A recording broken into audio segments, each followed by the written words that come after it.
At 38, Elon's running SpaceX and Tesla.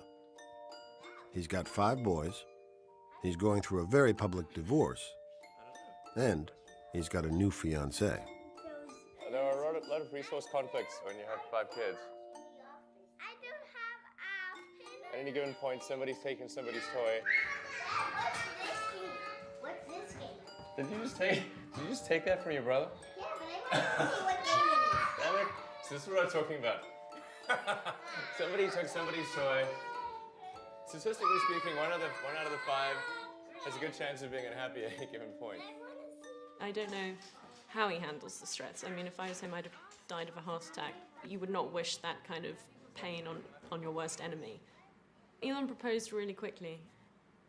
The idea of being swept off your feet is appealing, and I'd probably have said yes to anyone that seemed half sensible if they proposed after 10 days, just because it's kind of an interesting thing to do. Do that thing, Dad. You know, obviously moved straight into the house with the children, and it became a very real thing immediately. My parents were traumatized by this whole experience. Although there's been so many times that, right, I'm getting on a plane to England and I'm never going to see you again. Really? No. No, not really. No.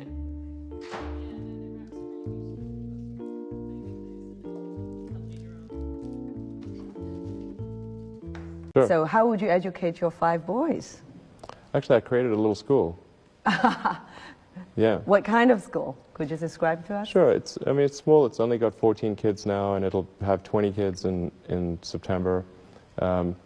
It's called Ad Astra, which means to the stars. That's maybe a bit different from most other schools, is that there aren't any grades. There's no like not grade 1, grade 2, grade 3 type of thing. And making all the children go in the same grade at the same time, like an assembly line. I know. You know, because some people love English or languages, some people love math, some people love music, and they have different abilities at different times. It makes more sense to cater the education to match their aptitudes and abilities. So I think that's one principle. Another is that it's important to teach problem solving, or teach to the problem, not to the tools.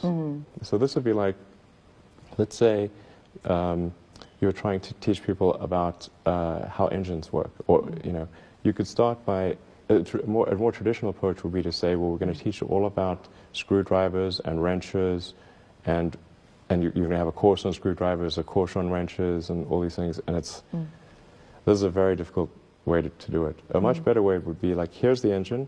Now let's take it apart. How are we going to take it apart? Oh, you need a screwdriver. That's what the screwdriver is for. You need a wrench. That's what the wrench is for. And then a very important thing happens, which is that the relevance of the tools becomes apparent. So all your 5 boys are in that school? Yes. Until when? This is from I don't know. preschool So far, to... it's only 1-year-old. But they like it. They like it? Yeah. And you want to keep them away from regular schools? No, I just didn't see that the regular schools they weren't doing the things that I thought should be done. Like, those 2 principles, they weren't adhering to those principles. So I thought, well, let's see what we can do. Maybe creating a school will be better. And I actually hired a teacher from the school they were at, who also agreed with me that there was a better way to do it. Have they surprised you in a way of their innovative thinking? Yeah, it seems to be going pretty well. I mean, the kids really love going to school. I think that's a good sign. I mean, I hated going to school when I was a kid. It was torture. So the fact that they actually think vacations are too long, like they want to go back to school. Wow. Yeah, exactly. That's weird. I know.